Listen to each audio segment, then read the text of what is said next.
Hello everyone. जो game आपण आता बघणार आहोत तो 2021 साली झालेला वर्ल्ड ब्लिट्झ चेस चॅम्पियनशिप मधल्या 21व्या राऊंड मधला सामना आहे. खेळणारे खेळाडू आहेत पांढऱ्या बाजूला अलीरेझा फिरुजा, काळ्या बाजूला लेवन अरोनियन. तर हा सुद्धा एक अतिशय अग्रेसिव्ह गेम आहे. या डावात काय झालं ते आपण बघू. डावाची सुरुवात पांढऱ्या खेळाडूने केली E4, उत्तर आले E5, night F3, night C6, bishop C4. हे इटालियन गेम ओपनिंग आहे आणि बिशप C5 हे इटालियन ओपनिंग मधलं जोकोपियानो व्हर्जन ज्याला म्हणतात तसं व्हर्जन आहे. यानंतर C3, knight F6, D3, castle by black, castle by white, D5, e takes D5, knight takes D5, rook E1, bishop G4, A4, A5, H3, bishop H5, knight B2 D2, knight B6, bishop B3, queen takes D3. म्हणजे काळ्या खेळाडूने तुम्ही बघितलं तर एक प्यादा मारलेला आहे. ज्यानंतर नाईट टेक्स E5 ही चाल पांढऱ्या खेळाडूने खेळली आणि तुम्ही जर बघितलं तर इथे आता काळ्या खेळाडूची चाल होती क्वीन F5. त्याने पांढरी क्वीन मारली नाही. त्याचे कारण नाईट टेक्स E5 यानंतर समजा काळ्या खेळाडूने पांढरी क्वीन मारली असती तर यानंतर पांढऱ्या खेळाडूने काळा वजीर मारला असता आणि तुमच्या लक्षात येईल की आता या परिस्थितीमध्ये काळा बिशप जो आहे तो देखील अंडर अटॅक आहे, ज्याला कोणाचाही सपोर्ट बिलकुल नाहीये. आणि त्याच वेळी दुसरा बिशप देखील अंडर अटॅक आहे जो मारला जाऊ शकतो. दोन्हीपैकी कुठला तरी एक बिशप वाचवता येईल पण दुसरा बिशप मारला जाणार हे नक्की आहे. सो या परिस्थितीमध्ये काहीतरी अशा प्रकारची व्हर्जन्स जी आहे ती कदाचित आपल्याला बघायला मिळाली असती, जिथे तुम्ही जर बघितलं तर अजूनही बिशप जो आहे तो अंडर अटॅक आहे आणि आता तो वाचवण्यासाठी कदाचित हे असं व्हेरिएशन आपल्याला बोर्डवरती बघायला मिळू शकतं. पण चेस इंजिनच्या रेकमेंडेशन नुसार ही परिस्थिती जी आहे ती पांढऱ्या खेळाडूसाठी थोडी चांगली परिस्थिती आहे. मे बी त्याचं कारण हे आहे की पांढरा खेळाडू इथे प्याद मारू शकतो. तर हे असं व्हेरिएशन मे बी आपल्याला बोर्डवरती बघायला मिळालं असतं पण तसं काही झालं नाही.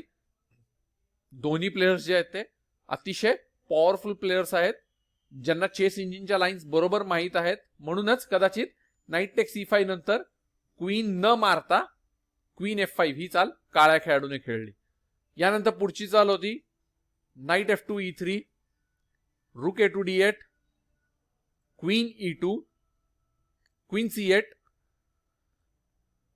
Night E4, bishop E7, bishop F4, rook F2 E8, queen B5, bishop G6, knight E2 G5, bishop F6, knight H4, bishop takes G5, queen takes G5. या परिस्थितीमध्ये पांढऱ्या खेळाडूने क्वीनने G5 घरावरील बिशप मारलेला आहे. ज्यानंतर बिशप E4 आणि ही चाल चेस इंजिनच्या दृष्टीने अतिशय चुकीची चाल आहे. या परिस्थितीमध्ये तुम्ही जर बघितलं तर आता क्वीन साठी G7 स्क्वेअर जो आहे तो ओपन झालेला आहे. अर्थात लगेच चेकमेट किंवा डायरेक्ट अटॅक नाहीये पण पोझिशन मात्र आता पांढऱ्या खेळाडूची खूप जास्त स्ट्रॉंग झालेली आहे. या परिस्थितीमध्ये पुढची चाल होती रुक A2 D1, rook takes D1, rook takes D1, night D7, night F5. आता चेकमेट थ्रेट आहे ती क्रिएट केलेली आहे. चुकीची चाल खेळली गेली तर हा चेकमेट आहे. So bishop takes F5, queen takes F5, knight F6, queen B5, H6, bishop C2, rook E6, bishop F5. हत्ती आणि वजीर आता पिन झालेले आहेत. Knight E7, bishop takes E6, queen takes E6, queen takes B7, C6, B4, knight E2 D5.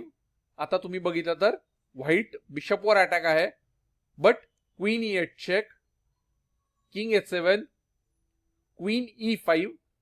इथे queen एक्सचेंजची offer दिलेली आहे आणि क्वीन आहे ती बिशपच्या सपोर्ट मध्ये सुद्धा आहे. सो क्वीन C8, ज्यानंतर b takes F5, queen A6, bishop D2, queen takes A5,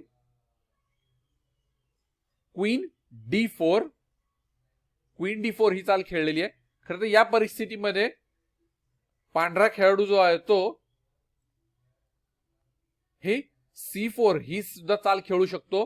तुम्ही बघितलं तर एकाच वेळी अशा पद्धतीने दोन्ही मोहरे जे आहेत ते अंडर अटॅक येऊ शकले असते आणि जर इन केस काळा घोडा कुठे बाजूला हलवला जरी असता तरीही क्वीनने देखील क्वीन मारता आली असती.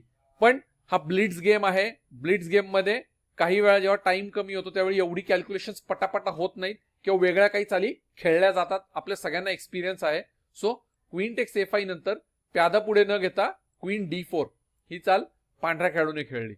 ज्यानंतर C5, queen D3 check, king G8, queen B5, queen एक्सचेंजची ऑफर आहे. क्वीन C7, क्वीन एक्सचेंज केली नाही कारण एंड गेम मध्ये हत्ती आणि बिशप ही जी पेअर आहे ती नाईट पेअर पेक्षा जास्त पॉवरफुल आहे. रुक E1, G5, A5, king G7, A6, C4, queen B7, queen D6, A7, knight C7, bishop E3, knight F2 D7, knight F2 D5, bishop D4 check, king G6, A8 queen, knight takes A8, queen takes A8, F6, queen E8 check आणि ही चाल खेळल्यानंतर काळ्या खेळाडूने आपली हार मान्य केली. त्याचे कारण तुम्ही जर बघितलं एंड गेम मध्ये आता पांढऱ्या खेळाडूकडे एक मोहरा जास्त आहे. अनेक चाली चालता येतील, गेम भरपूर पुढे वाढवता येईल, पण एक मोहरा जास्त असल्यामुळे डेफिनेटली पांढरा खेळाडू जो आहे तो जास्त स्ट्रॉंग पोझिशन मध्ये आहे आणि सगळे एक्सचेंजेस झाल्यानंतर हा एक्स्ट्रा पीस जो असतो तो तुम्हाला मॅच जिंकण्यासाठी डेफिनेटली मदत करतो. हे आपण आपल्या लेवलवर देखील अनेक वेळा बघितलेलं आहे. सो ग्रँड मास्टर लेवलला सुद्धा या अशा पोझिशन्स विनिंग मध्ये कन्वर्ट करणं हे एक्स्ट्रा पीसेस असलेल्या खेळाडूला पॉसिबल असतं आणि म्हणूनच या परिस्थितीमध्ये काळ्या खेळाडूने आपली हार मान्य केलेली आहे आणि अलीरजा फिरुजाने हा गेम जिंकलेला आहे. तर आय होप की तुम्हाला हा गेम सुद्धा आवडला असेल. आवडला तर जरूर शेअर करा. मी अजूनही चांगले चांगले गेम्स घेऊन परत येईन. धन्यवाद.